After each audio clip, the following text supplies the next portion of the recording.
Един възрастен човек се оттегля в провинцията след дълга кариера като железопътен чиновник и решава да напише своята автобиография.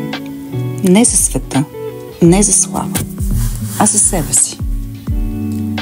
Обикновен живот на Карл Чапек е книга без действие, но с силна вътрешна драма.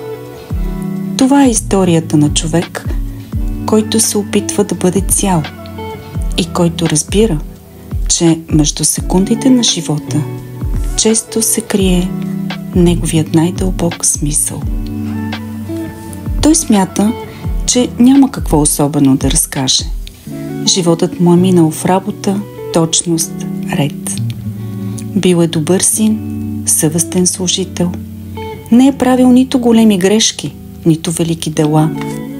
Един обикновен човек. Но докато пише, се случва нещо странно. Започват да изникват спомени, които не пасват на този образ. Епизоди, в които не е бил съвсем почтен. Моменти, в които е мечтал за различен живот. Чувства, които никога не си е позволил да изкаже. В младостта си е бил друг. Имало е пориви към изкуство, към бунт, към любов. Имало е и страх, и вина, и моменти на слабост, които тогава е потискал, но които сега се връщат. И постепенно разбира, че този живот не е бил толкова ясен, толкова първолинеен, защото в него са живели много личности, много азове. Тихият, сдържан железничар и амбициозният юноша, и романтичният мъж, и човекът със скрити пороци, и честолюбивият, и онзи, който е мечтал да бъде нещо повече, се изправя пред въпроса: кой съм всъщност? И ако в мен е живял повече от един човек, кой от тях е истинският? Карл Чапек не ни води през драматични събития. В книгата няма престрелки, няма катастрофи, няма любовни триъгълници.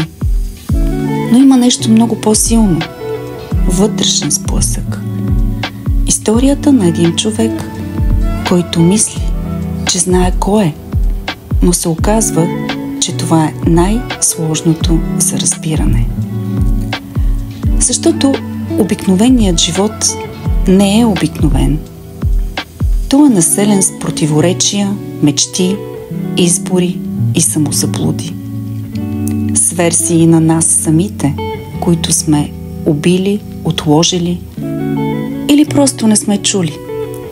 И изборът на версията, която искаме да бъдем, е напълно наш.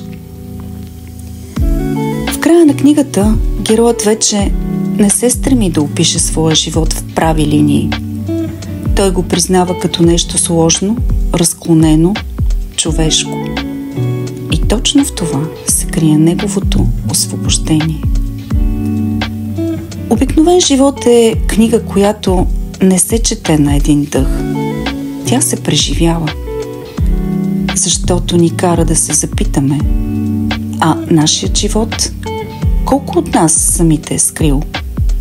И можем ли да се съберем в едно име?